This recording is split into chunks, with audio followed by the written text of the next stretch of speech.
तो चलिए आज एक ऐसी कहानी में चलते हैं जो शुरू तो एक प्रेम कहानी की तरह होती है, लेकिन बहुत जल्द एक जासूसी थ्रिलर में बदल जाती है। एक ऐसी कहानी जिसमें शादी का तोहफा एक बहुत बड़े विनाश का हथियार बन जाता है। ये अविश्वसनीय सच्ची कहानी है ऑपरेशन चेम्बरमेड की। तो सवाल सीधा सा है, और यही सवाल इस पूरी कहानी की जड़ में है कि आखिर कैसे एक मोहब्बत की कहानी जो उम्मीदों और सपनों से भरी थी, उसका अंजाम एक प्लेन में रखे बम तक जा पहुंचा। इस हैरान कर देने वाले सवाल का जवाब ढूंढने के लिए हमें सीधे कहानी के क्लाइमैक्स पर चलना होगा, एक बेहद व्यस्त एयरपोर्ट पर जहां सब कुछ बिखरने वाला था। सीन है लंदन का हीथ्रो एयरपोर्ट। तारीख 17 अप्रैल 1986। सैकड़ों मुसाफिरों के लिए ये बस एक आम दिन था, लेकिन एक औरत के लिए ये वो दिन था जब उसकी पूरी दुनिया बिखरने वाली थी। और यही हमारी मुलाकात होती है एन मैरी मर्फी से। 32 साल की, गर्भवती और प्यार में डूबी हुई। उसे बस इस बात की खुशी है कि वो आखिरकार इजराइल जा रही है अपने मंगेतर के परिवार से मिलने।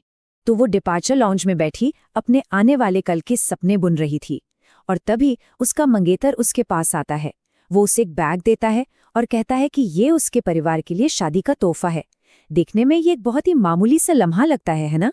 पर असल में इसी पल में उस तबाही की चिंगारी छुपी थी।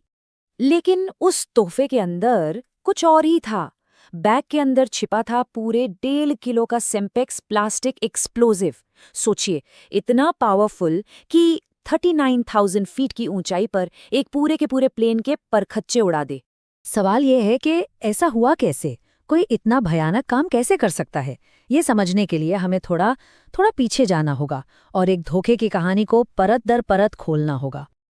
देखिए, इस कहानी के दिल में दो लोग हैं और दोनों की दुनिया एक दूसरे से बिल्कुल जुदा। एक तरफ है एन मैरी मर्फी, एक सीधी साधी आयरिश चेम्बरमेड जो प्यार में थी और बस एक परिवार बसाने का सपना दिख रही थी। और दूसरी तरफ था निज़ार हिंदावी, एक पीएलओ ऑपरेटिव जो एक दोहरी खतरनाक जिंदगी जी रहा था। एन मैरी के लिए तो हिंदावी का मिलना जैसे कोई सपना सच हो गया हो।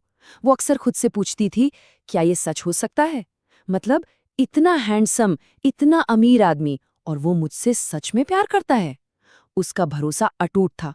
लेकिन फिर एक खबर आई, और इस खबर ने उस सपनों की कहानी को एक डरावने ख्वाब में बदल दिया। एन मैरी प्रेग्नेंट थी। हिंदावी के लिए उसका वो जो प्यार था ना, वो फौरन खौफ में बदल गया। वो जानता था कि ये बच्चा उसकी दोहरी जिंदगी का राज खोल देगा। अब हिंदावी का मकसद एकदम साफ था और बहुत बेरहम। उसे एन मैरी से छुटकारा पाना था, और इस भयानक काम को पूरा करने के लिए उसे पैसों की सख्त जरूरत थी।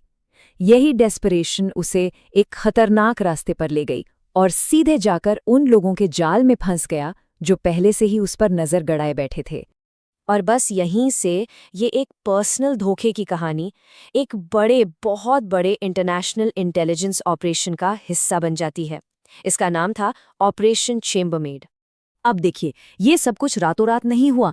इजराइल की खुफिया एजेंसी मोसाद काफी लंबे समय से हिंदावी पर नजर रख रही थी। फरवरी 1985 में ही उन्होंने उसे एक कमजोर कड़ी के तौर पर मार्क कर लिया था। उनका असल मकसद था लंदन में सीरिया की एम्बेसी को बंद करवाना, जिसे वो आतंक का गढ़ मानते थे।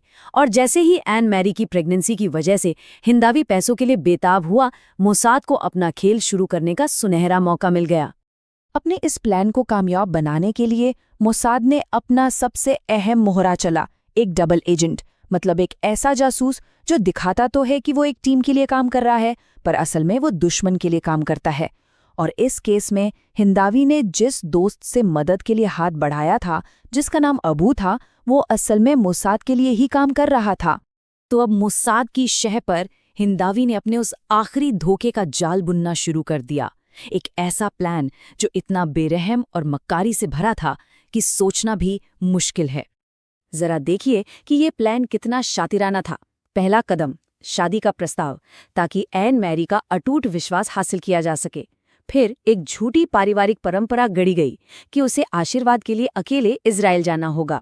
तीसरा, और ये सबसे चालाकी भरा कदम था, उसने इजराइल की एल अल एयरलाइन का टिकट दिया, क्योंकि उसे पता था कि इनकी सिक्योरिटी दुनिया में सबसे सख्त है।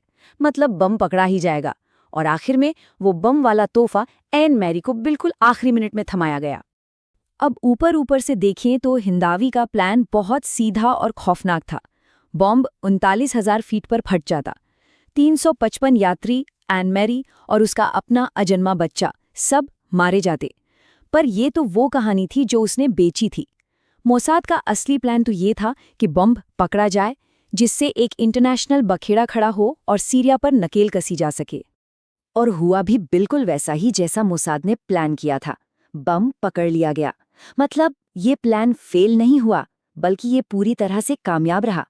और इसके जो नतीजे हुए, उन्होंने पूरी दुनिया के डिप्लोमेटिक रिश्तों में भूचाल ला दिया। अब जैसे ही ये खबर बाहर आई, हिंदावे तो बुरी तरह घबरा गया और भागकर लंदन के एक होटल में जा छिपा। लेकिन वो ज्यादा देर भाग नहीं सका। स्कॉटलैंड यार्ड की स्पेशल ब्रांच को उसे ढूंढ निकालने में ज्यादा वक्त नहीं लगा और उसे गिरफ्तार कर लिया गया। और इस जुर्म के लिए उसे सजा भी वैसी ही मिली, एकदम ऐतिहासिक। निज़ार हिंदावी को 45 साल जेल की सजा सुनाई गई, जो मॉडर्न ब्रिटिश हिस्ट्री की सबसे लंबी सजाओं में से एक मानी जाती है। लेकिन कहानी सिर्फ हिंदावी पर खत्म नहीं हुई। इसका असर कहीं ज्यादा गहरा था। मोसाद का ऑपरेशन शानदार तरीके से कामयाब हुआ था।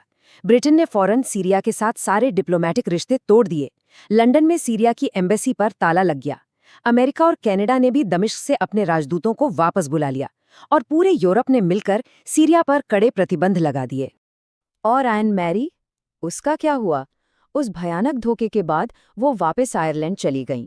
वहां उन्होंने एक बेटी को जन्म दिया और अकेले ही उसकी परवरिश की, उस शख्स की परछाई से बहुत दूर, जिसने उसकी जिंदगी को हमेशा के लिए बदल कर रख दिया था। तो ये पूरी कहानी हमें एक बहुत ज़रूरी सवाल पर लाकर खड़ा कर देती है। जासूसों, सरकारों और बड़ी बड़ी साजिशों की इस दुनिया में धोखे की असली कीमत आखिर चुकाता कौन है? वो देश जो एक दूसरे से लड़ते हैं, या फिर एन मैरी जैसे आम लोग जो अनजाने में इस खतरनाक खेल की बिसात पर सिर्फ एक मोहरा बनकर रह जाते हैं?